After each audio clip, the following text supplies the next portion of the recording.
Syaitanirrajim. Bismillahirrahmanirrahim. Alhamdulillah wahda wassalatu wassalamu ala man la nabiyya ba'dah wa ala alihi wa sahbihi wa walah ila qiyamis sa'ah. Allahumma 'allimna ma yanfa'una wanfa'na bima 'allamtana wa zidna 'ilma. Subhanaka la 'ilma lana illa ma 'allamtana innaka antal alimul hakim. Allahumma ya mu'allima Ibrahim 'allimna wa ya mufahhima Sulaiman fahimna. Allahumma yassir wa la tu'assir rabbi tammim bil khair. Allahumma amin. Ma ba'd. Assalamualaikum warahmatullahi wabarakatuh. Waalaikumsalam warahmatullahi wabarakatuh. Alhamdulillah. Khabar semua para ustaz dan juga ustazah. Alhamdulillah. Kita nak menyambung jangan kita dalam bahasa Al-Quran. Terus Why you record?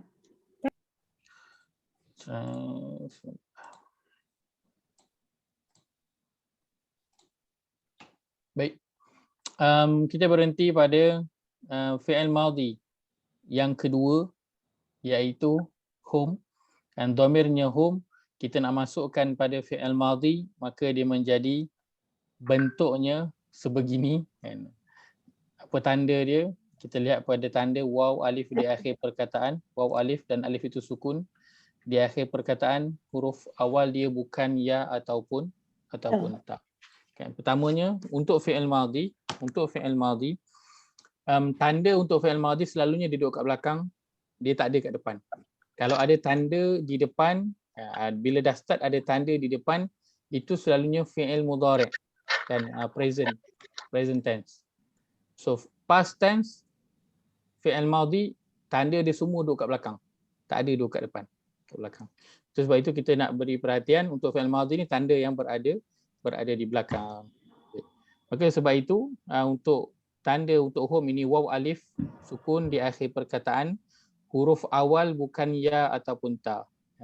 Awal ni bukan ya ataupun ta. Ini kita kena beri perhatian pada huruf awal ni. Sebab memang kita akan jumpa dalam Quran perkataan yang belakang dia sama. Belakangnya sama, waw alif sukun kan sama, tapi depan dia tiba-tiba ada ta. Ataupun waw alif sukun sama kat belakang, tetapi tiba-tiba kat depan dia ada ya. Ada ya ataupun ada ta, itu kita tidak terima. Kita hanya terima tanda yang berada di belakang saja, itu waw alif sukun di belakang. Itu tanda umum yang pertama yang kita ambil. Baik, berdasarkan pada latihan, kalau kita lihat kat grup tu, maka bila dah buat latihan baru kita tahu, oh okey, rupanya ada sedikit kekeliruan ke ataupun okey? Ada apa-apa yang keliru ke?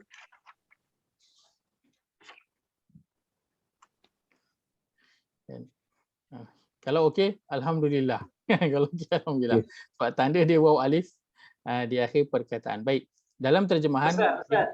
Ya saya Ustaz. Yang dia sama ada separuh yang dia sama dengan fi'il amar tu Ustaz. Baik, terima kasih. Boleh Ustaz cerahkan sikit. Baik, terima kasih. So bila kita jumpa perkataan yang berbentuk begini, waw alif sukun di akhir perkataan, huruf awal dia bukan ya ataupun ta. Pertama sekali kita kena ingat ini adalah fi'il madhi. Fi'il madhi dia merujuk kepada past tense, perkara yang telah lepas. So bila perkara yang telah lepas, dalam terjemahan perkataan kita sepatutnya jumpa perkataan telah. Itu yang pertama, menunjukkan dia adalah past tense, madhi.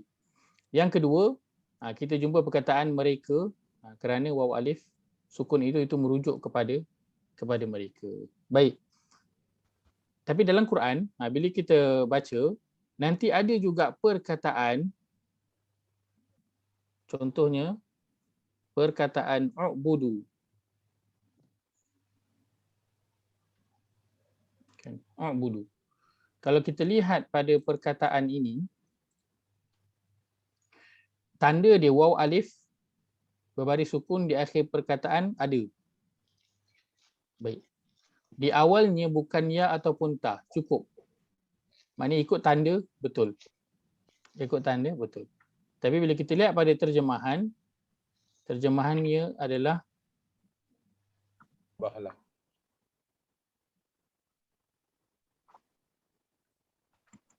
Boleh. Kan? Baik, kita jumpa perkataan dalam terjemahan itu perkataan ini. Lah. So bila ada perkataan lah dalam terjemahan, baik, maka dia telah membawa kita kepada perkara yang lain. Dia masih juga fi'il, dalam kategori fi'il, bukan dia bertukar jadi isim ataupun harf. Cumanya dia berubah kan daripada fi'il yang kita sedang cari ialah fi'il madhi, kan? Dia berubah daripada itu kepada fi'il amar, kan, iaitu suruhan. Sebab itu adalah kan, macam kita makanlah, minumlah, sembahlah, solatlah, kan, itu semua lah yang di belakang tu menunjukkan kepada suruhan. Tapi dia berkongsi tanda yang sama, kan. Maka apa nak buat? So, bila kita jumpa perkataan yang waw alif sukun di akhir perkataan, kita lihat depannya bukan huruf ya ataupun huruf ta, cukup kita lihat sikit pada terjemahan. Jeling sikit kat terjemahan tu, ada tak perkataan lah? Kalau tak ada perkataan lah, okey, mana ini adalah fi'il madhi. Kalau ada perkataan lah, kita tinggalkan dahulu. Nanti bila kita sampai pada bahagian dia, untuk kita nak kenal fi'il-fi'il yang lain, insya-Allah kita akan ambil dan akan lebih memudahkan, insya-Allah. Baik. Maka itu saja, kan, tanda dia sama, cuma maknanya lain. Macam mana cara kita nak kenal? Kita lihat pada terjemahan, kalau ada perkataan lah, maknanya dia bukan fi'il madhi lah. Kan, sebab fi'il madhi kena ada perkataan telah. Kan, bukan perkataan lah saja, dia kena ada telah. Kan, perkataan telah. Kalau kata dalam terjemahan tak ada perkataan telah, kan, tapi perkataan lah pun tak ada, maka kita ambillah dia sebagai fi'il madhi. Sebab mungkin terjemahan tu dia tak letakkan perkataan telah. Baik. Ustaz nak tanya apa dia, kenapa dalam dia punya alif mati tu, kenapa dalam Al-Quran tu dia macam belakan, dia tak warna hitam dalam Quran yang berwarna ni? Alif tu dia tak jelas, macam kita kalau dia tak sebutkan. Okey, dia tak jelaskan alif tu.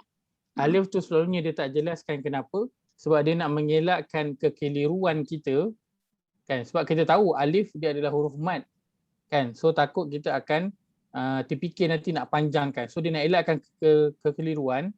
So huruf yang ada tapi tak dibunyikan itu dia akan blurkan sikit. Huruf yang dia ada kat situ tapi dia tidak dibunyikan. Contoh alif ada kat situ tapi dia tidak dibunyikan, maka dia akan blurkan perkataan alif tu. Bukan begitu juga kalau kita lihat perkataan alif lam, kan? Alif lam, perkataan alif tu selalunya dia blurkan. Lam tu dia tak blur, kan? Alif yang depan tu dia blurkan. Sebab apa? Sebab bila disambung, alif tu tak bunyi, lam tu yang bunyi. Jadi dia blurkan huruf tu sebab nak mengelakkan kekeliruan kita. Huruf tu ada tapi dia tidak dibunyikan. Bila kita baca, cuba kita try baca, nanti huruf alif tu kita tak sebut pun. Jadi sebab tu dia blurkan untuk nak elakkan kekeliruan ketika membaca. Baik. Kalau ada yang kurang jelas nanti boleh bertanya, insya-Allah. Kita nak masuk pada fi'il kita yang ketiga.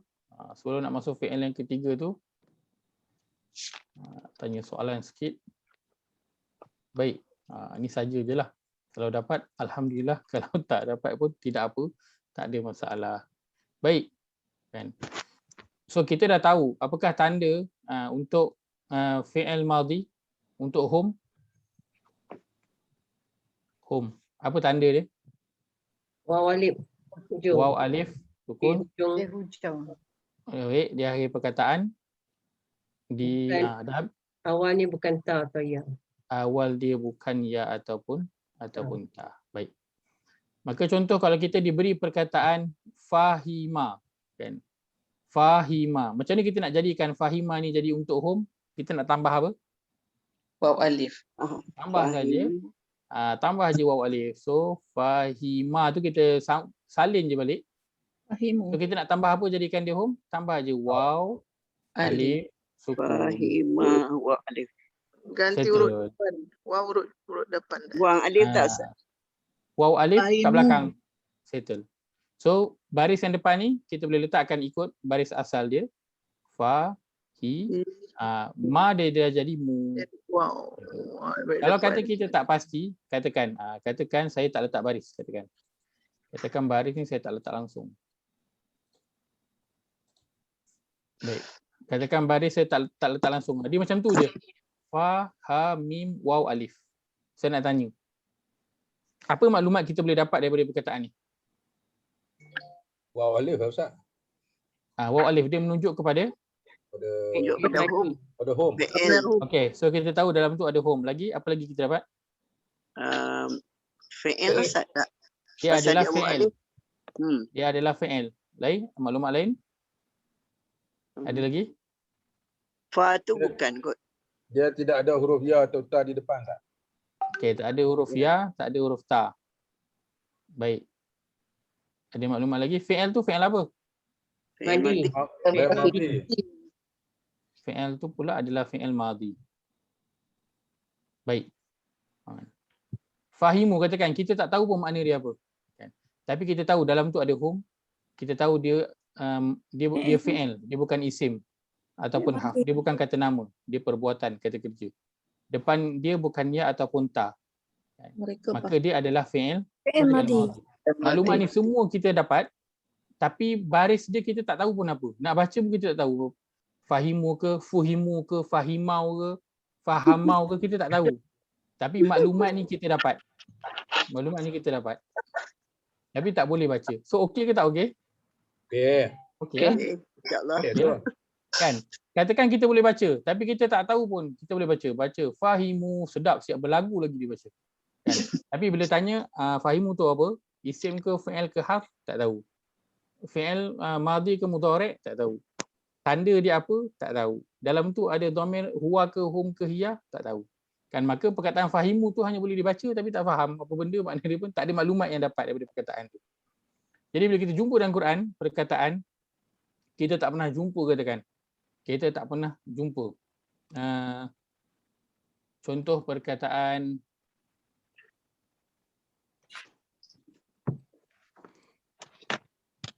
bukan kita tak pernah jumpa, mestilah pernah jumpa sebab kita dah khatam kan. Cuma kita tak tahu makna. Baik. Contohnya perkataan sana'u.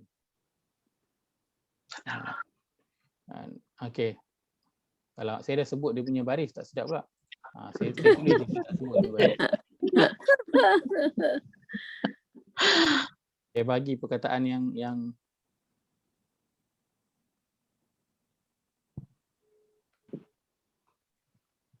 saya buat bagi pula. Okey. Okey, perkataan ni. Tahu tak makna dia apa? Tak boleh bagi tahu cara baca.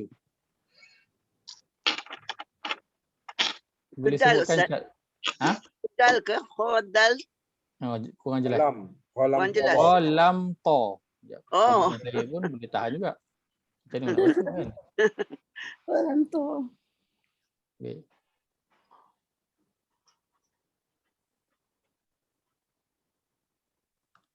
Okey. Kha lam ta waw alif. Kan? Ada siapa boleh tolong baca? Khalatu. Khalatu. Khalatu. Khalatu. Khalatu. Lain ada baca lain?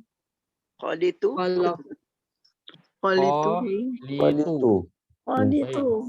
Lain? Khalutu. Khulitu. Saya baca khulitu. Khalitu. Lain khalatau. Kan. So baris ada banyak. Banyak tak tahu benda satu. Makna boleh berikan saya makna?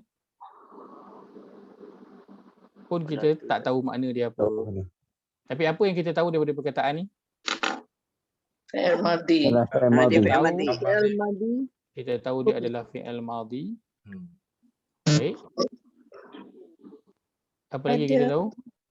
Tahu dia Mereka.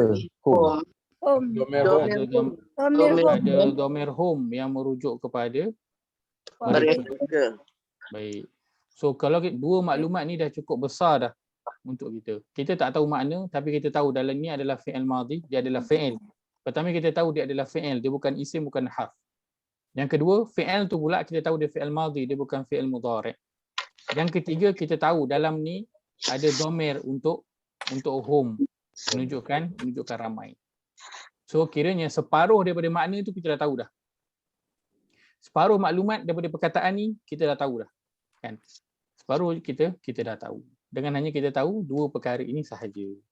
Kan? So kita tinggal lagi separuh je lagi, nak kena tahu perkataan tu maksud dia apa.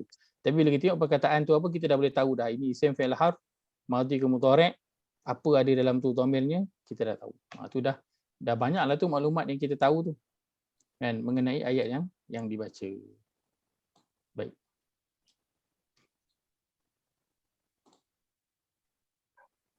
Maka tak tahu baris tak apa, jadi kita tahu tanda. So amila, kita nak jadikan dia hum. Macam mana kita nak jadikan dia fi'il madhi hum? Amilu. Amilu. Kita salin je balik ain, mim, lam, sambungkan je dengan waw alif, settle. Baris tak pasti, tak apa, tinggalkan je. Janji kita tahu apa? Dia adalah fi'il madhi. Dalam tu ada dhamir untuk hum, settle. Tanda dia apa? Kita tahu ada waw alif di akhir perkataan. So bila kita tahu cara ni, dengan kita ingat tanda, so bagilah perkataan apa pun kat kita dalam bahasa Arab, kita boleh jadikan dia daripada fi'il madhi yang asas dalam bentuk huwa, kita boleh tukar kepada hum. Bagilah berapa banyak perkataan pun kita akan boleh buat punya tanpa ada masalah. Sebab apa? Sebab kita ingat pada dia punya tanda. So kita boleh tukar je. Kan bila masuk bagi perkataan, kan orang kata Jalim perkataan sajadah tukarkan jadi hum. Kan Jalim pun buatlah. Sajadah tukar jadi hum. Jadi apa? Sajidu. Sajadu. Selesai dah. Kan boleh. Bagi je berapa banyak perkataan pun boleh buat punya. Janji kita ingat dia punya tanda tu yang penting. Daripada kita ingat tanda inilah, bila kita ingat tanda inilah, nanti bila kita mahir, dia akan guna waktu bila? Guna waktu nanti yang paling utamanya bila kita solat dengan imam.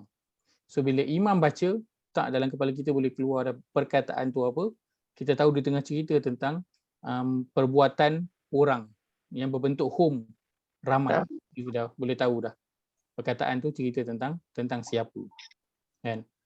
Kalau kita nak bercakap, kan, kita pun dah boleh guna dah perkataan tu, kita nak ubah daripada huwa kepada hum dengan kita ingat kepada tanda. Maka mengingat tanda tu penting untuk kita nak memahirkan kemahiran bahasa. Baik. Nak bagi pada perkataan kita yang ketiga, iaitu hiya. Hiya untuk feminine. Perempuan. Yang untuk feminine ataupun untuk perempuan. So dhamirnya ialah hiya. Bila dimasukkan kepada fi'il madhi, maka dia akan jadi saya tak bubuhkan baris lah, tapi kalau kita bunyikan dia akan jadi fa'alat. Dia akan jadi fa'alat. Jatuh pula pen. Ni pen. Sekejap, saya ambil pen kejap. Jatuh pula.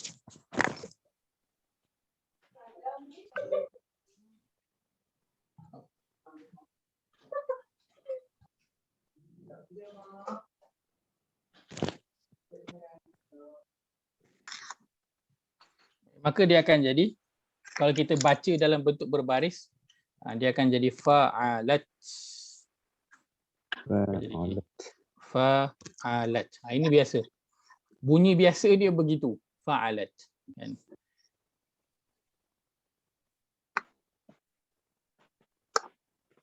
Okay. Tapi kita jangan bergantung dengan baris dua di depan ni. Fa'a ni, kita jangan bergantung dengan dia. Kita bergantung, kita lihat pada mana? Kita lihat pada dia punya tanda. Apakah tanda dia? Tanda dia ta berbaris Atas. mati ataupun berbaris sukun di akhir perkataan. Ta yang terbuka ni. Sekali lagi nak beri perhatian, ta yang terbuka bukan ta marbutah yang macam ni ataupun ta yang macam ni. Bukan, dia mesti ta yang terbuka, ta maftuhah. Ta yang terbuka tu. Baik. Maka jumpa ta baris sukun akhir perkataan. So bila ta ni sukun akhir perkataan maknanya dia tak ada bunyi lah. Dia tidak berbunyi. So bila dia tak berbunyi, maka huruf sebelum dia kena ada baris lah. Huruf sebelum dia kena ada baris. Sebab kalau huruf sebelum dia pun sukun, tak boleh. So semua tak ada bunyi lah. Dia kena salah satu ada bunyi. Baik, maka baris biasa dia ialah fa'alat. Ini baris biasa. Baris biasa. Tapi kita jangan fokus pada dua baris itu kerana kemungkinan kita akan jumpa dia berbaris fu'ilat. Dia mungkin akan berbaris begini. Kan? Akan berbaris begini. So untuk dua huruf depan ni tak apa. Kita abaikan dia tak apa. Janji kita fokus pada tanda dia ta berbaris sukun di akhir perkataan. Lepas tu kita tengok huruf sebelum tu dia mesti ada baris lah. Selalunya dia akan berbaris atas. Baris untuk huruf yang belakang tu pun kita tak fokus sangat sebab selalunya dia mestilah akan berbaris dan dia baris mana tu kita tak kisah sangat. Baik. Ustaz, Ya saya. tanya sikit. Silakan. Macam nak bezakan dengan tanis sakinah ni tak? Baik. Soalan yang baik. So, ta inilah yang dinamakan yang kita belajar sebelum ni. Ta at-ta'nis as-sakinah. Inilah dia. Ta yang sama. Ta yang sama. Ta at-ta'nis as-sakinah yang kita belajar hari itu. Waktu mula-mula masuk dalam fi'il yang tanda duduk kat belakang tu kan. Inilah dia ta yang sama. Ta yang sama. So ini namanya ta at-ta'nis as-sakinah. Ta at-ta'nis as-sakinah. So dia menjadi tanda untuk hiya, untuk dhamir hiya merujuk kepada bentuk feminin.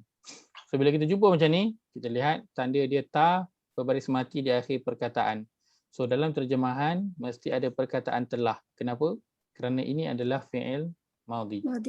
Pertama. Yang kedua, dalam tu mesti ada dhamir yang merujuk kepada dia ataupun ia. Dia ataupun ia, janji seorang ataupun satu, dia ataupun ia, dan dhamir itu berbentuk feminin, bukan maskulin. Lelaki, perempuan, bukan berbentuk lelaki.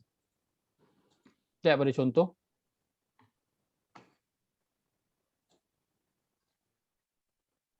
Contoh firman Allah, auzubillahi minasyaitonir rajim, idzas samaa'un fatarat.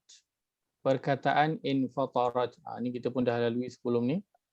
Infatarat, ta berbaris sukun di akhir perkataan. Ta berbaris sukun di akhir perkataan. Maka infatarat ini adalah fi'il madhi. Tanda dia apa? Ta berbaris sukun di akhir perkataan. Wa idzal kawakibun tatharat. Kita jumpa ta berbaris sukun di akhir perkataan. Maka intatharat ini adalah fi'il madhi. Wa idzal biharu fujjirat, sama ta berbaris sukun di akhir perkataan. Maka fujjirat juga adalah fi'il madhi. Semua dalam terjemahan dia ada perkataan telah dan juga ia, kan. Kadang dalam terjemahan dia tulis ia telah apa. Boleh, tak ada masalah. Kan? Tapi yang terjemahan tepatnya dia mesti ada janji, dia ada perkataan telah dan juga ia. Dua tu mesti ada. Kerana kedua-dua itu ada pada perkataan fi'il itu atau kata kerja itu. Mesti ada.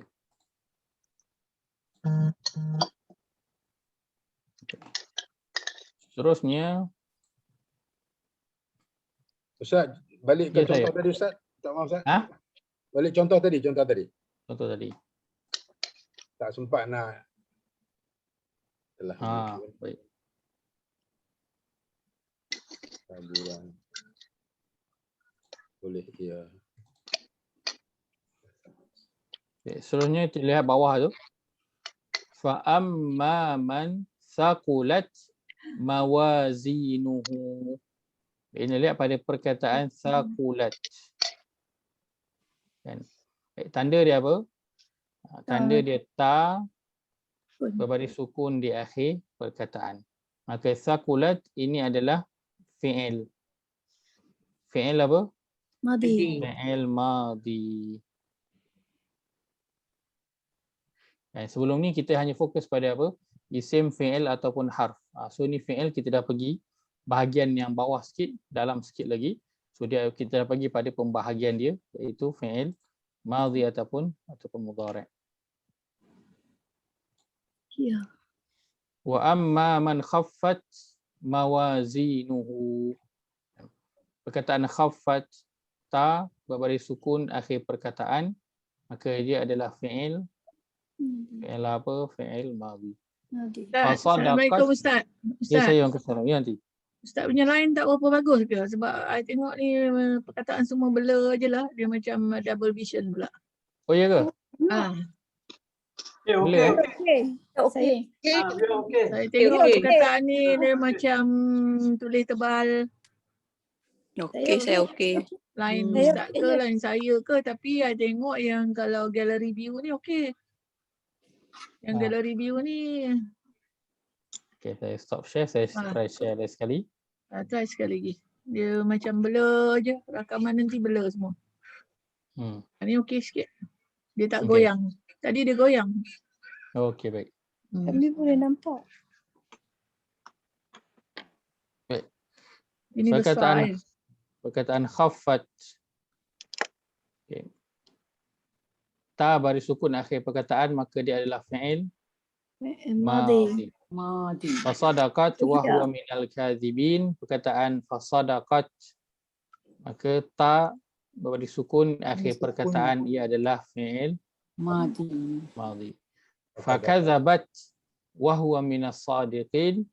Ta baris sukun akhir perkataan, maka perkataan itu ialah fi'il madhi. Kita nak contoh dalam Quran.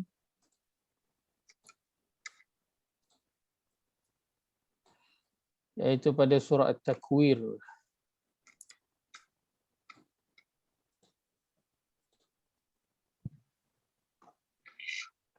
Surah At-Takwir, surah ke-81.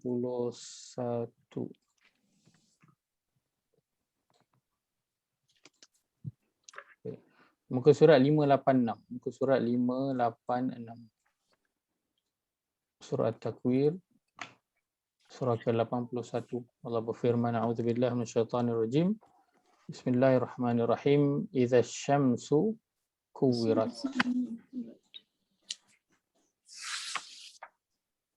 Kita lihat pada perkataan kuwirat. Baik.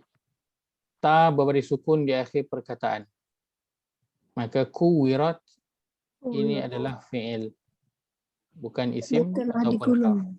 Fi'il pula dia adalah fi'il madhi, menunjukkan perkara yang telah lepas, telah terjadi. Baik. Kuwirat, dan maka dia dalam ni ada dhamir apa?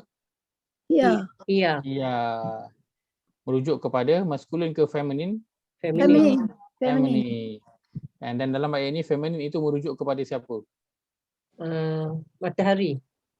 Merujuk kepada matahari digulung. ataupun asyamsu. Apabila matahari digulung. Maka Allah meletakkan asyams ataupun matahari itu dalam bentuk feminin, dalam bentuk feminin. Kenapa? Itu wallahu alam. Dalam bahasa Arab, kebanyakan benda-benda terutamanya alam semula jadi ini, dan Allah letakkan memang dalam bentuk feminin. Baik, asyamsu ini isim, fi'il ataupun harf? Syamsu. Ya. Isim. Tandanya? Alif lam. Tandanya dia dahulu alif lam. Cantik. Wa idzan nujumun kadarat. Perkataan inkadarat, isim, fi'il ataupun harf? Fi'il. Fi'il. Tanda dia? Sukun di akhir perkataan. Ta sukun di akhir perkataan, maka dia adalah fi'il. Fi'il pula, fi'il apa? Madi. Fi'il madhi. Baik. An-nujumu isim, fi'il ataupun harf? Isim. Isim, tanda Alif lam. Mulai dengan alif lam. tandanya didahului alif lam. Wa idzal jibalu suyirat, perkataan suyirat isim, fi'il ataupun harf? Fi'il. Fi'il madi. Fi'il madi. Fi'il madi. Tanda Ta. Diakhiri dengan ta sukun. Perkataan. tandanya ta bari sukun di akhir perkataan. Baik, al-jibalu isim, fi'il ataupun harf? Isim. Isim. Alif Alif lam. lam. Isim. Ada alif Tandanya lam. Dengan alif lam. didahului alif lam. Ini tanda isim yang paling mudah untuk kita cam. Ada alif lam. Ada alif lam tu memang isim lah tu. Isim. Confirm nama kan. Baik itu orang letak al semuanya pada nama kan. Macam tadi kita sebutkan al-Banjari ke, al-Makki ke, kan, al-Ampangi ke, semua yang nama tu diletakkan al kan. Mamak punya nasi kandar pun bila diletakkan al, itu pada nama dia lah kan, dia tak letak pada menu dia kan. Nasi dia tak letak apa pada perbuatan, dia letak semua pada nama sahaja. Al tu menunjuk kepada nama. Sebab dia adalah memang tanda kepada isim. Wa idzal isyaru uttilat, Utilat. perkataan uttilat Fi'il madi. Diakhiri dengan huruf fi'il sukun. madhi. Ta sukun. Tandanya ta bari sukun di akhir perkataan. Dan al-isyaru ini adalah Isim. Alif lam. Diakhiri dengan alif lam. Baik. Wa idzal wuhushu husyirat, perkataan husyirat Utilat. fi'il madhi. Fi'il madi. Tanda Diakhiri dengan Dah sukun dah perkataan. ta sukun. Diakhiri ta perkataan. sukun di akhir perkataan. Al-wuhushu Isim. Isim. Didahului dengan alif lam. ada isim dahului dengan alif lam. Baik. Wa idzal biharu sujjirat, sujirat Fi'il madi. fi'il madhi. Tam. Diakhiri dengan ta sukun. Tandanya didahului dengan ta berbaris sukun. Dan al-biharu ini adalah Isim. Didahului dengan alif isim. lam. Tanda dia alif lam. Autan. Idzan nufusu zuwijat, perkataan zuwijat Wijat. Fi'il madi. Fi'il madi. Diakhiri dengan ta sukun. fi'il madhi, tanda dia ta Sukun. sukun. Di Ta akhir. sukun di akhir perkataan. Perkataan. An-nufusu Isim. Isim. isim. Isim. Mudah. Lam. Didahului alif lam. Semua sama. Eh, Wa Ustaz, idzal Ustaz. mau, ya saya. Makna ayat yang 7. Dan 7. apabila roh-roh jiwa dipertemukan atau dijodohkan. Betul ke? Dalam roh dah dijodohkan? Roh. Maksudnya Jiwa. Nak tanya Ustaz. Mana je? Pelik sikit. baik, terjemahan Januriah, dan apabila Roh. Roh-roh Jiwa. dipertemukan atau dijodohkan.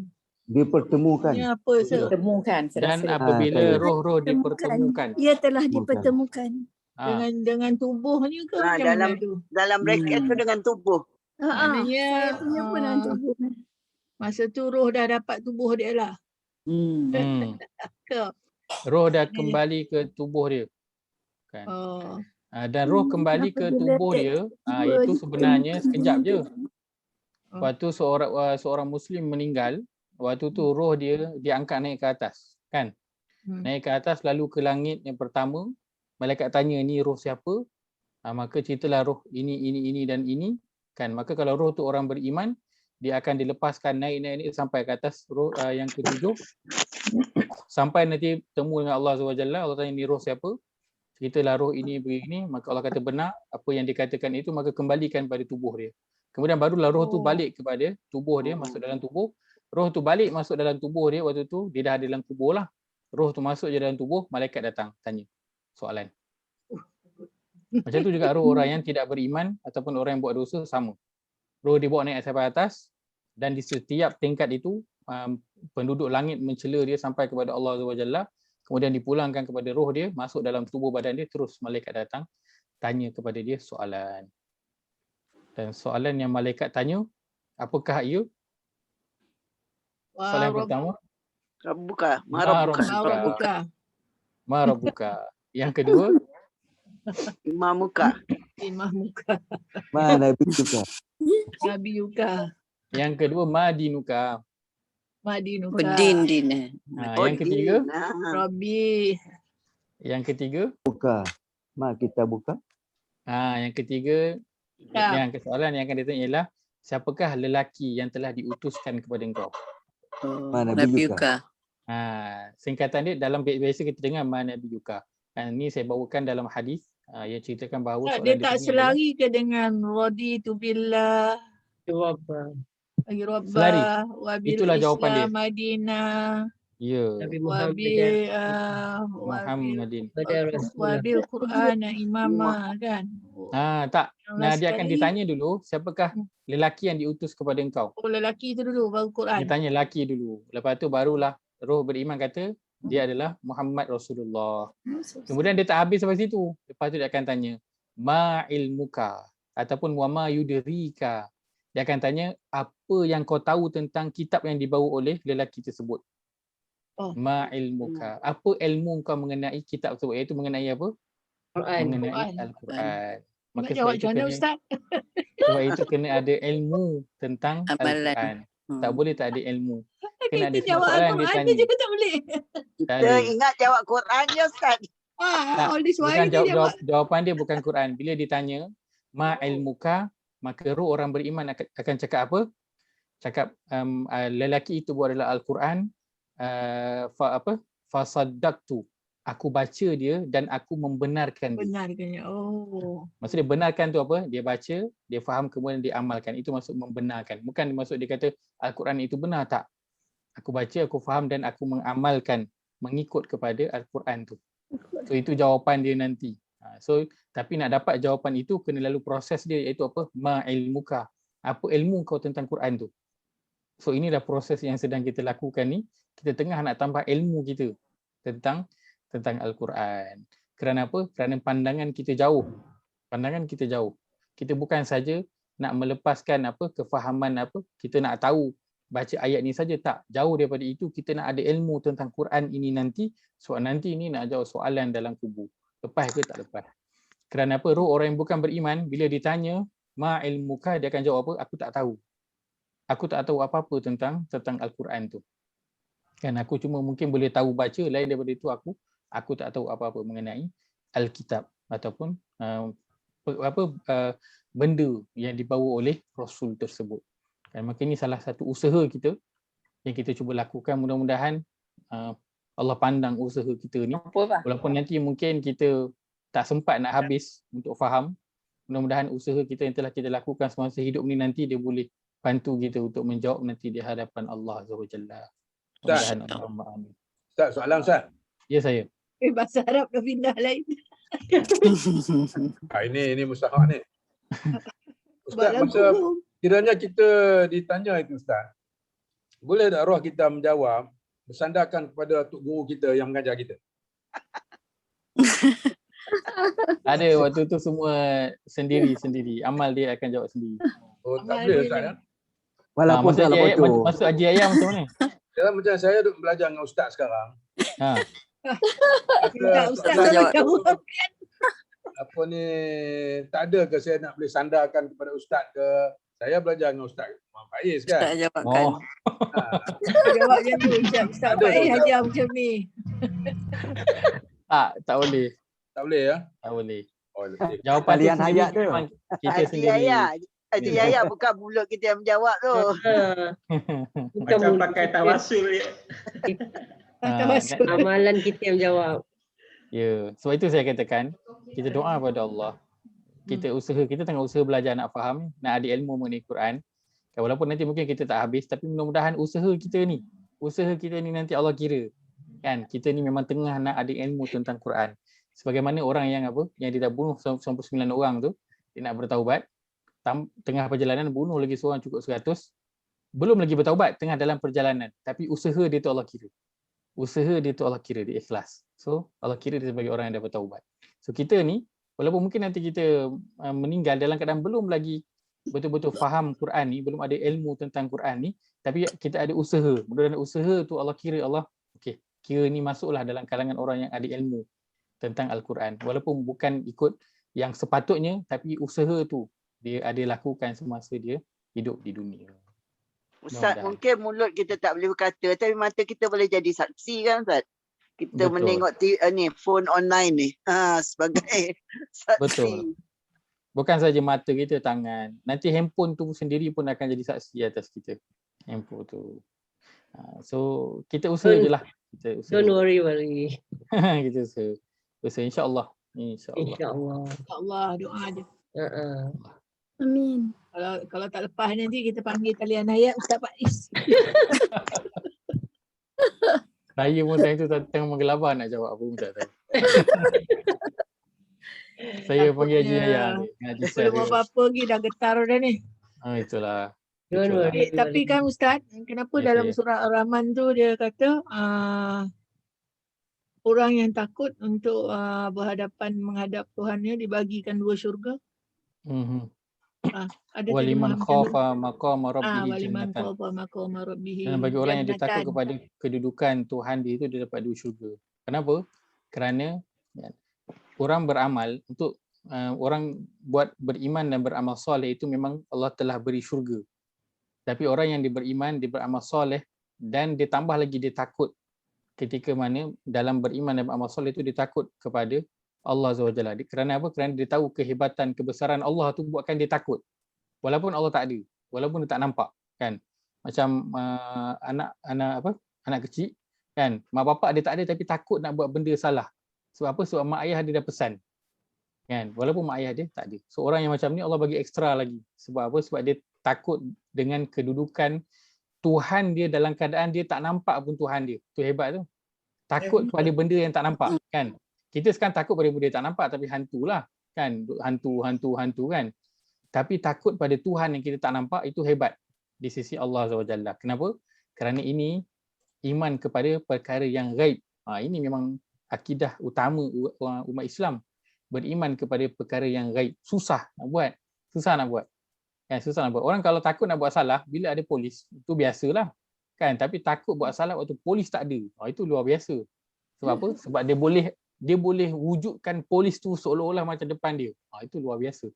So orang begini yang Allah bagi dia ekstra lagi daripada orang lain. Dapat 2 syurga. Baik. Ayat ke-8, wa idzal mau'udatu su'ilat. Perkataan su'ilat fi'il madhi, tanda dia baris sukun. Baris sukun di akhir perkataan. Al-mau'udatu sama, dia adalah same. Tanda dia Alif lam. jadi alif lam. Kita ulang biarlah kita bosan pun. Ulang sebab apa? Supaya kita ingat. Biar melekat tu tak hilang dah. Bi ayyi dzambin qutilat. Perkataan qutilat. Fi'il madhi. Tanda ta sukun di akhir perkataan. Zambin isim fi'il harf. Isim tanda Tanwin. diakhiri dengan tanwin. Tanwin. Wa idza suhufu nushirat, perkataan nushirat. Madi diakhiri dengan ta sukun di akhir perkataan. Tanda dia ta baris sukun akhir perkataan. As-suhufu Isim isim dengan dia dahului alif lam. Wa idza samau kushitat, perkataan kushitat akhir dengan baris sukun di akhir perkataan. Tanda dia ta baris sukun akhir perkataan. As-samau Langit. Langit. Alif lam. Tanda dia alif lam. Wa idzal jahimu su'irat, al-madhi, tandanya Su'irat. ta sukun akhir perkataan. Al-jahimu isim tanda Alif lam. alif lam. Baik, perkataan surah ayat nombor 6. Wa idzal biharu sujjirat. boleh berikan makna sujirat tanpa melihat pada Quran terjemahan? Sujirat. Oh. Ia telah. Tanpa Boleh. lihat pada tanpa lihat pada terjemahan. Tak boleh. Ia boleh. telah. Ayat kedua ayat kedua inkadarat. Qadar. Kadar. Tak tahu. Kodrat. Ustaz. Ayat yang kelima al-wuhushu. Kejauhan. Usyirat. Al-wuhushu. An-najmu. Al-wuhushu tak Oh, tahu. bintang-bintang liar. Tadi Bintang binatang. Sultan. Silap. Tak tahu, banyaknya tak tahu. Tak Tapi tahu. 12 ayat ni kalau lihat pada skrin dah banyak dah conteng dia. Kan? Tapi masih tak tahu. Tapi Tahu hukum je, Ustaz. dia adalah satu pencapaian yang sangat bagus. Kan? Sedih. So kita dah pergi satu langkah satu lagi. Orang mungkin Ustaz. boleh baca saja. Kan? Tanya sikit Ustaz. Baik, silakan. Yang ayat 9 tu BIE itu boleh di consider semacam isim Ustaz. Ba Baik. dengan ya bawah tu. Ya tak Boleh? Boleh. Boleh kita ambil. Dari bawah. Baik. Di Boleh? akhir. Di Betul. akhir perkataan. Ya. Betul B. B dengan iya. E. Ayyi. Ai. Ai apa? Ai apa Ustaz? Ayyi maksud dia mana-mana. Ataupun sebab apa. Ataupun Kerana tujuan apa. apakah? Kerana apa? Zambim tu isim. Dosa. Ya. Contoh kita lihat ayat pertama kan, idza syamsu kuwirat. Kan ada orang yang boleh baca dan kita pun alhamdulillah boleh baca. Tapi ekstranya apa, kita tahu asyamsu tu apa? Kita tahu dia adalah kuwirat pun kita tahu dia adalah fi'il madhi. So maklumat mengenai isim kita dah ada, maklumat mengenai fi'il madhi pun kita dah ada. So kita dah ke arah, dah satu langkah forward ke depan. So dia ada satu pencapaian walaupun kita masih belum tahu makna dia apa, tapi pencapaian tu dah ada lebih daripada sebelum ni yang hanya tahu baca saja. Sekarang kita dah tahu nak letakkan dia isim, fi'il ataupun harf. Baik. Ya saya. Silakan Ustaz. Saya boleh detect tak tahulah banyak sebelum fi'il madhi tu dia dhammah.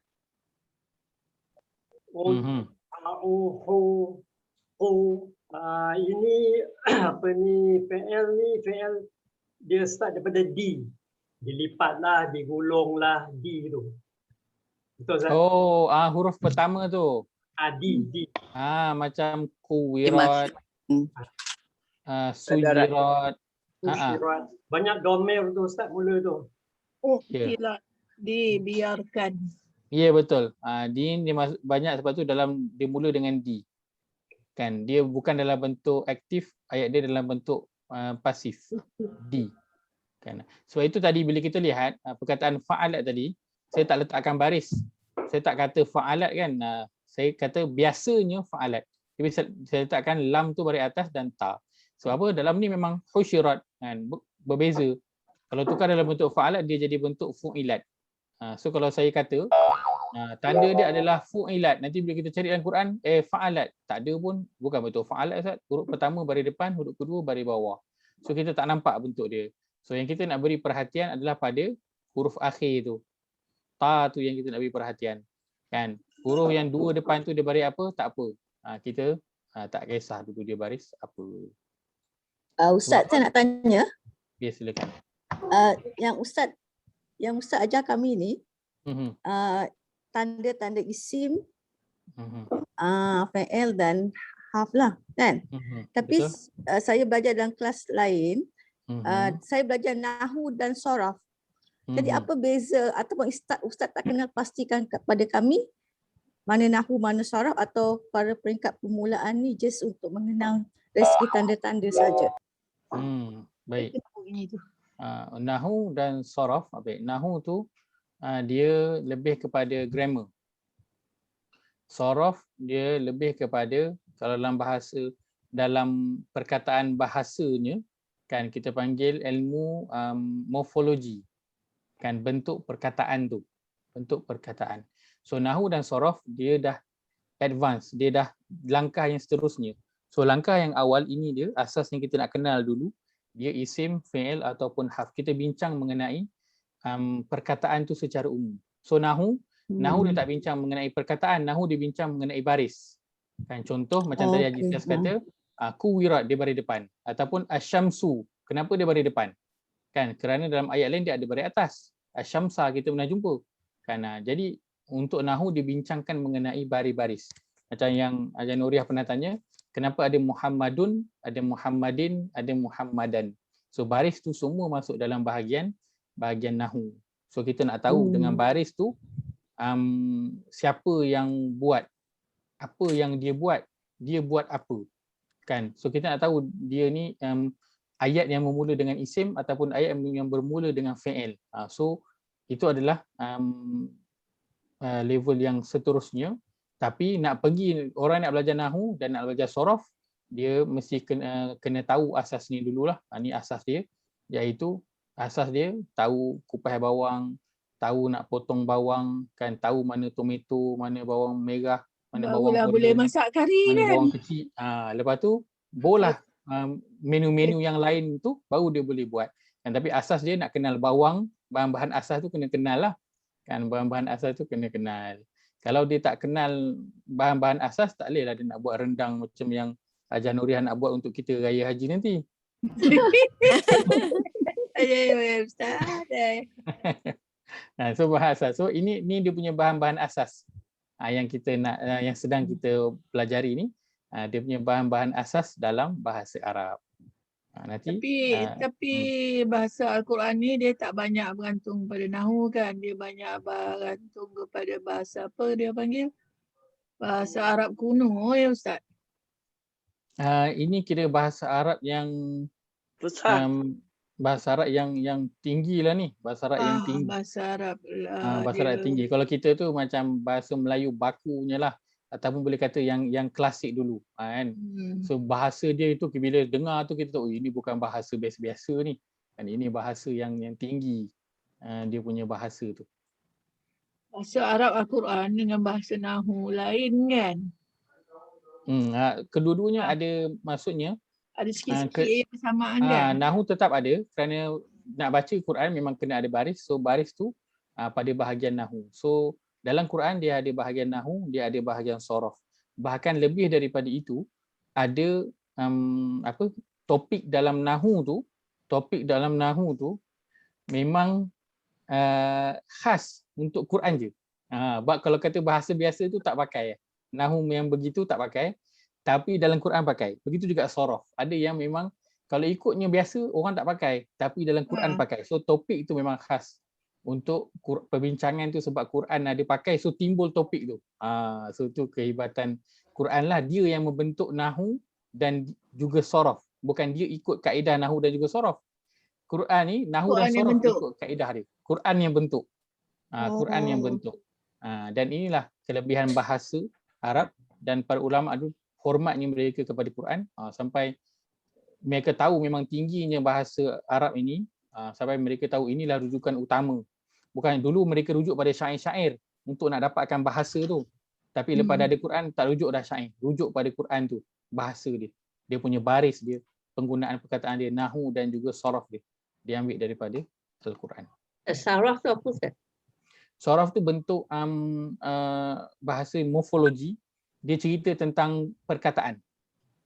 Dia cerita tentang perkataan. Contoh perkataan kuwirat, kan, kuwirat. Kan, so asal perkataan dia apa? Kan, asal dia punya root word dia apa? Dia cerita tentang itu. Kalau dia ada tambahan dia tu huruf apa? Kan, dan tambahan tu membawa tambahan makna apa? So dia bincang dari sudut perkataan. Sorof dari sudut perkataan, perbincangan dari sudut perkataan, nahu perbincangan dari sudut baris. Dua-dua. Jadi Ustaz Ustaz ini yang dikatakan wazan Wazan tu yang wazan tu masuk dalam sorof. Wazan itu dalam perbincangan sorof, bentuk-bentuk perkataan. Betul. Wazan maksud dia bentuk perkataan, so itu cerita di dalam sorof. Sorof. Kan? Macam kita lah, macam kita perkataan kita makan. Dimakan.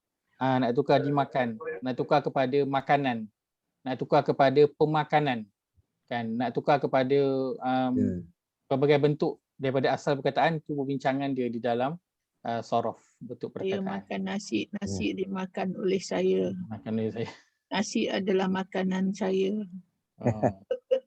So, Okey. baik. Kita nak beri perhatian. Baik, kalau kita lihat pada ayat yang ke-20. Ayat yang ke-20 ini kalau kita jumpa ta yang begini kan. Ini ta yang saya sebutkan tadi, walaupun dia berbaris sukun, maka ini bukan ta yang kita carilah. Kan kita cari ta maftuhah ataupun ta at-ta'nis as-sakinah. Ta at-ta'nis as-sakinah. Sakinah. Baik, kalau kita lihat secara umum, lah daripada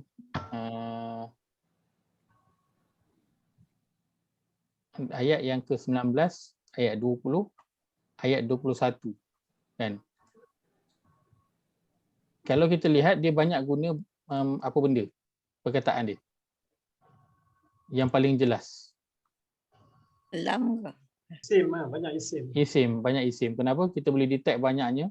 Alif lam. Tanwin. Banyaknya tanwin. Kan? Banyak betul tanwin yang digunakan. Makinin, muta'in, aminin. Kan banyak.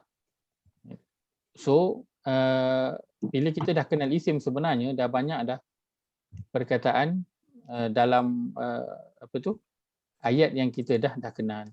So juzuk 30 bila kita tambah dengan fi'il kan, baru ni yang ketiga, sebenarnya dah banyak dah yang boleh kita buat dalam juzuk yang ke-30. Kenapa? Kerana juzuk yang ke-30 itu banyak menggunakan bentuk fi'il madhi. Banyak menggunakan bentuk fi'il madhi. Kenapa banyak digunakan dalam bentuk fi'il madhi? Kan? Itu nanti kita akan lihat kenapa digunakan dalam bentuk fi'il madhi itu, apakah makna dia, apakah maklumat yang boleh kita dapat. Baik. Kita lihat mungkin beberapa contoh lagi. Kita lihat pada skrin ni, saya rasa ni surah Maryam. Baik, surah Maryam ayat yang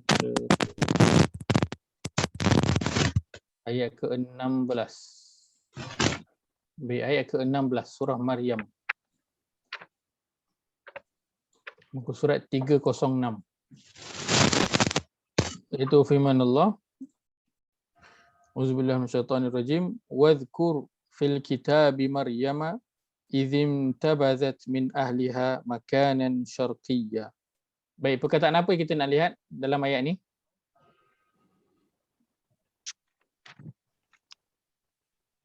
Yang kita tengah topik yang sedang kita ambil sekarang ni, fi'il madhi untuk kia. Ya. Itu pada perkataan mana? Intabazat. Intabazat. Perkataan intabazat. Baik, intabazat, apa yang kita jumpa tanda je kat sini? Ta sakinah. Ta at-ta'nis as-sakinah, berbaris sukun, berada di akhir perkataan. Maka kita tahu intabazat dia adalah apa? Isim, fi'il ataupun harf? Fi'il. Dia adalah fi'il.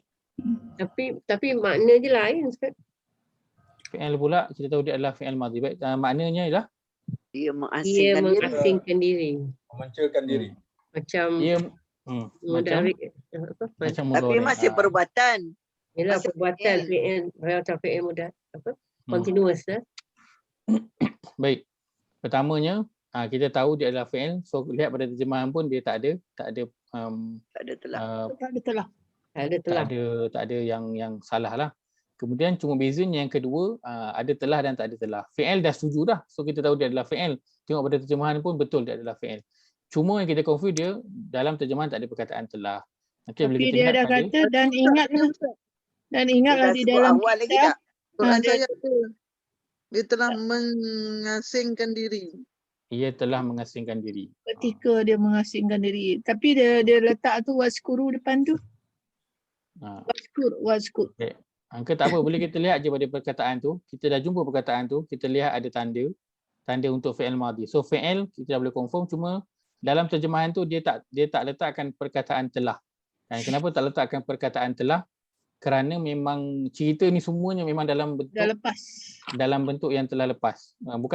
Bukan kisah Maryam ni saja, daripada ayat yang pertama, ayat yang kedua dan memang dah bermula dalam bentuk fi'il madhi ataupun dah lepas. So mungkin sebab semuanya ayatnya telah lepas, so kalau diletakkan telah, so akan jadi banyak sangat telah dalam ayat tu. So dia tidak letakkan perkataan telah supaya kita tidak lelah membaca perkataan telah. Ustaz, dia dalam terjemahannya ni saya baca ya, bukan prakata ya.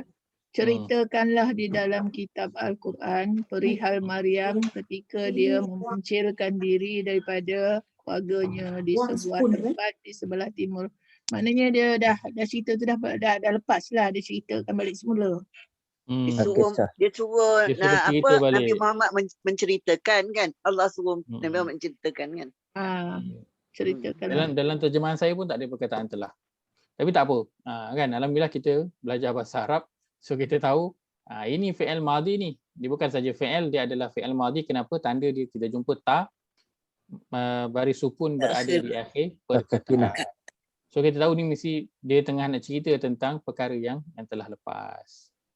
Baik, seterusnya ayat ke-17, fattakhadhat min dunihim hijaban fa arsalna ilaiha ruhana fatamassala laha basharan sawiyya. Perkataan apa kita nak lihat pada ayat ke-17? Perkataan fattakhadhat.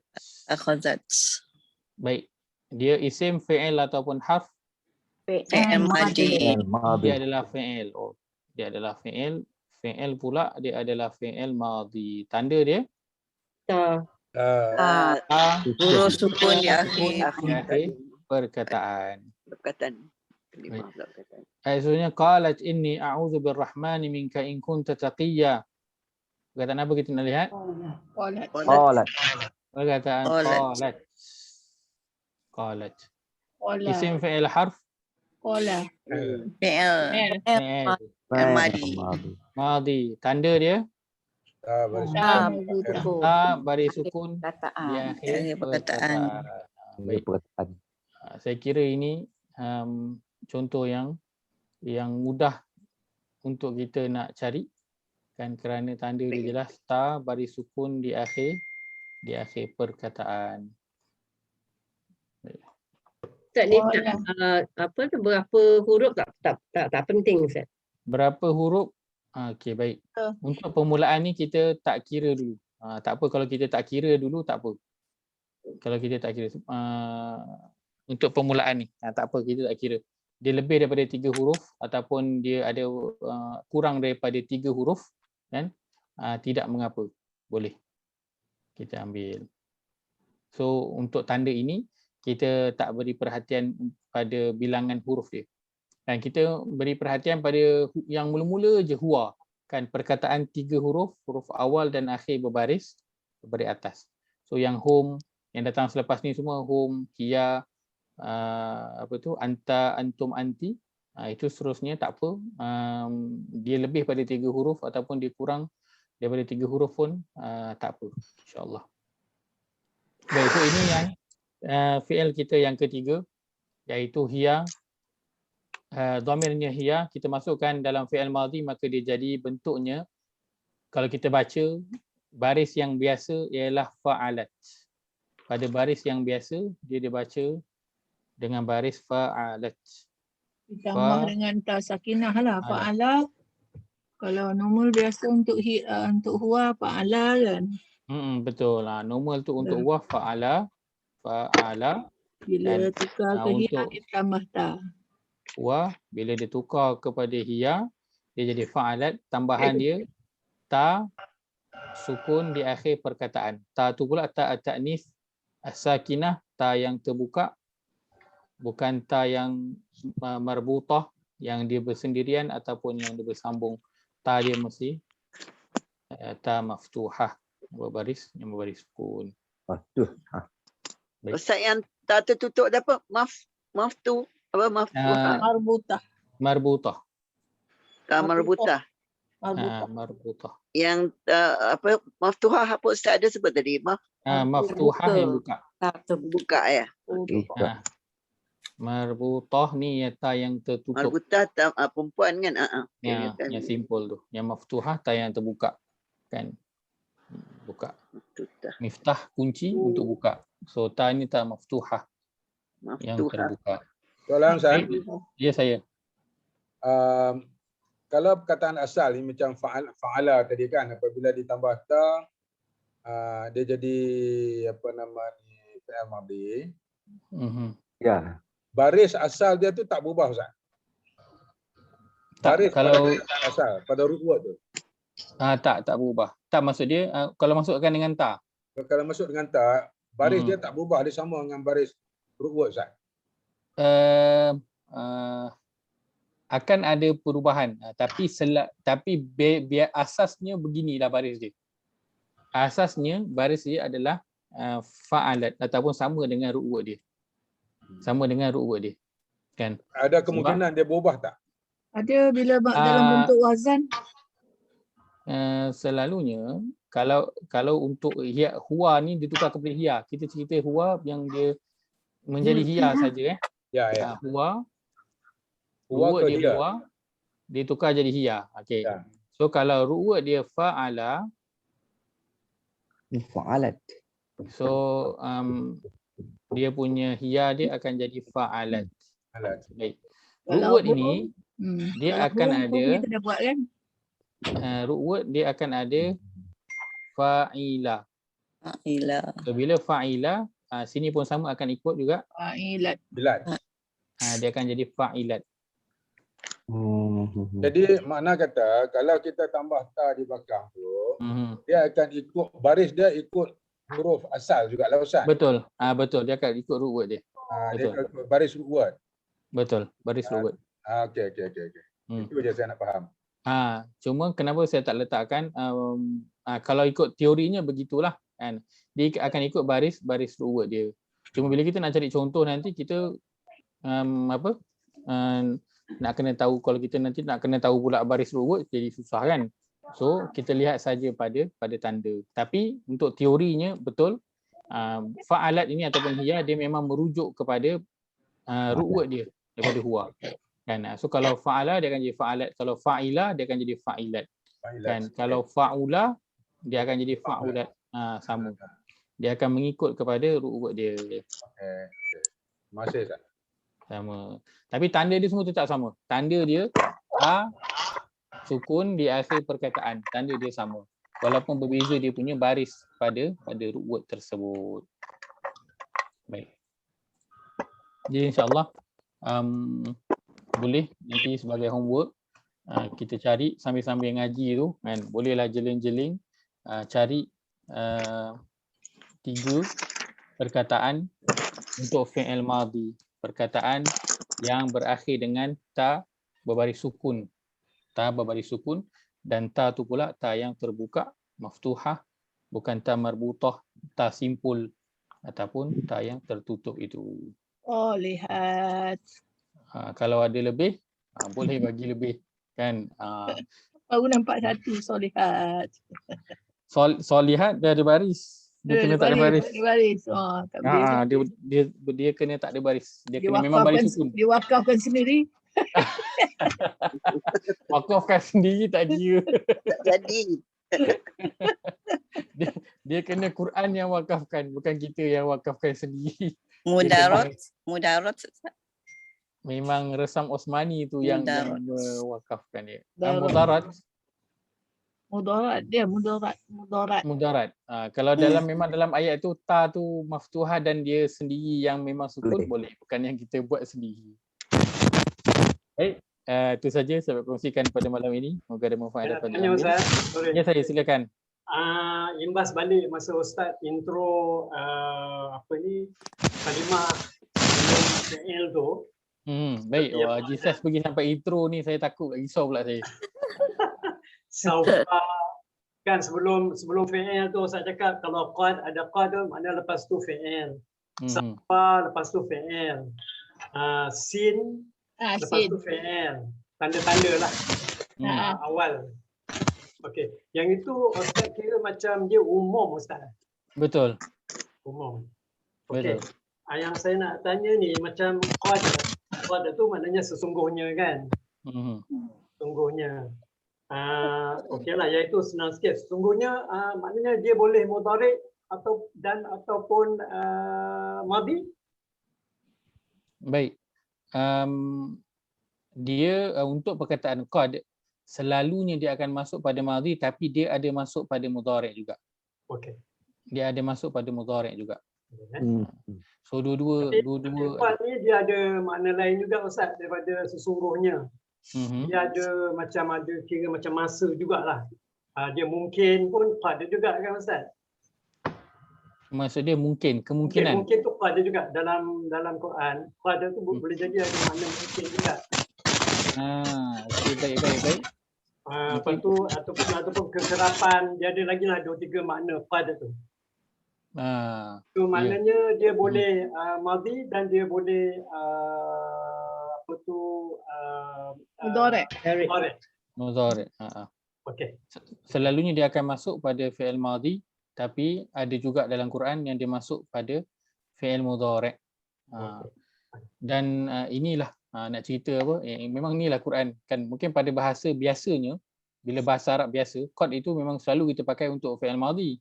Kita tak pakai untuk fi'il mudhari', tapi bila dalam Quran pakai, dia jadi satu inilah, kira Quran ni trendsetter lah kan. So punya qad itu juga digunakan untuk fi'il mudhari', tapi selalunya digunakan untuk fi'il madhi. Tapi penting kita tahu qad itu selepasnya itu adalah fi'il, itu yang pertama. Nanti bila kita dah lanjutkan perbincangan kita, nanti kita akan sampai pada qad. So kita tahu qad tu adalah huruf apa, so nanti dia lebih mudah untuk kita nak faham dari sudut penggunaannya, insya-Allah. Okay. Next ni saufa pula Ustaz. Saufa ni dia pasal dia saufa tu maknanya akan ataupun kelak. So maknanya ini mudhari' lah. Pasal future. Betul. Saufa dan juga sa, kedua-duanya memang hanya masuk pada fi'il mudhari' sahaja. Okey. Saufa dia dan ada makna telah Ustaz. Ada makna telah. Sa tu ada makna telah. Sebab rasa pernah ada jumpa sa tu maknanya telah. Sebab sa dan saufa memang kedua-duanya bermaksud akan. So bila ada akan datang kan Ustaz kan? Tentang perkara yang akan datang lah. Akan, kelak dan telah maknanya. So dia ada madhi dan mudhari'. Sebab akan. Itu nanti Ajar Nuria boleh kongsikan dengan kita lah makna yang lain itu. Ni yang Ustaz ajar dululah tu. Ustaz mana? Ustaz Faiz lah. Oh, saya yang ajar. Lama. Adakah saya yang telah menyesatkan? Baik. Memang ada satu yang sin tu Ustaz cakap dulu sin tu mula dia tak boleh ada sukun. Apa Ustaz maknakan tu tak ada sukun tu? Adakah selepas sin tu tak ada sukun ataupun selepas tak kira lepas sin tu ada sukun kita tak boleh it's not a fi'il. Baik. For example sanad'u. Sanad'u sin nun dal ain. So yang apa ni yang sukun tu dal. Sanad'u. So yang Ustaz maksudkan sukun tu immediately lepas sin ke ataupun selepas tu? Tak kira. Immediately selepas sin. Oh. Immediately selepas sin dia tak boleh sukun. Kalau macam surah Ar-Rahman kan Ustaz, sanafru lakum ayyuhas saqalan. Tu maksud dia akan lah kan? Akan betul lah menunjukkan. Akan selesaikan. So bukan madhi lah kan? Akan pula madhi. Akan mudhari'. Yalah bukan madhi lah, mudhari' lah. Dia menunjuk kepada mudhari'. So saufa dan juga saufa memang digunakan untuk mudhari' sahaja. Sebab memang kita cerita tentang perkara yang nanti akan datang, akan terjadi. So memang dia masuk pada fi'il mudhari' sahaja. Cumanya bila dicampur dengan perkataan, tu nanti mungkin yang kelirunya apa, kita takut huruf sin tu sebahagian daripada perkataan tu. Kan? Takut huruf sin tu sebahagian daripada perkataan. Tu yang saya sebutkan, kalau paling mudah nak pastikan, immediately lepas huruf sin tu bukan sukun. Kalau huruf selepas tu sukun, tak apa. Nanti jumpa dekat surah Ar-Rahman tu. Yang saya tak muskil Ustaz. Sebab sanad'u tu, kelak kami akan memanggil. Kelak akan datang lah. Kelak kami akan memanggil. Sanad'u. Tapi lepas sin tu nun fathah. Bukan mati. Boleh, so boleh lah. Yang tak boleh sukun. Dia tak boleh kalau ada sukun. Dia tak boleh ada sukun. Sad, macam sad dan sad ya. Confused. Hari tu tak yang kita belajar sin kod tu maknanya tanda-tanda PL. Tanda-tanda PL bukannya PL madi ataupun mudorek. Mudorek dia just bagi tanda-tanda PL saja. First few chapters. Yes, sana dong.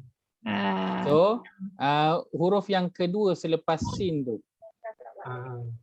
Maksudnya ini huruf pertama, huruf kedua, huruf ketiga. So huruf kedua ni dia tak boleh sukun. Okey. Dia tak boleh baris sukun, dia mesti berbaris. Kalau huruf ketiga ni sukun tak apa. Dia huruf yang kedua ni dia kena ada baris, dia tak boleh sukun. Alright. Kenapa tu Ustaz? Terima kasih. Sana ada umum tu kenapa Ustaz?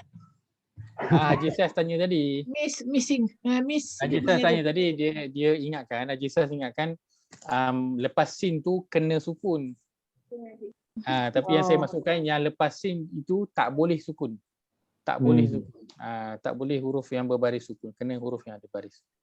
Tak apa, insya-Allah kita akan sampai pada bahagian tersebut. Bahagian tu mudah insya-Allah untuk kita kenal. Ustaz,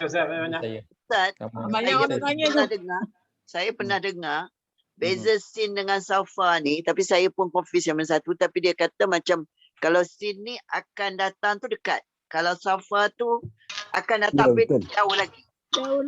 Itu membezakan dua ni. Saya pernah dengar lah tu. Antara sin dengan safa tu. Dia dua-dua akan datang tapi jaraknya tu berbeza. Ya, betul. Godaan dia. Betul lah rasanya. Betul. Saya tak ada sebut Ustaz tak sebut lagi tapi saya pernah dengar lah. Saya belum sebut lagi sebab tak sampai. Ustaz sebut akan dan kelak aje. Okey baik. Betul. Sebab saya nak masukkan dulu sin dan safa adalah untuk masa depan. So saya tak nak masukkan dulu masa depan dekat dan jauh. So saya masukkan dulu dua-dua ni huruf untuk cerita perkara yang akan terjadi. Akan. Nanti kita sampai pada bahagian dia, kita akan cerita mana satu yang dekat, mana satu yang akan datang tapi yang jauh sikit. Nanti insya-Allah. Betul. Baik, itu saja sebab kongsikan pada hari ini, moga ada manfaat dapat diambil. Terima kasih semua sudi meluangkan masa pada malam ini. Qulu qawli hadza wa astaghfirullahal azim li wa lakum.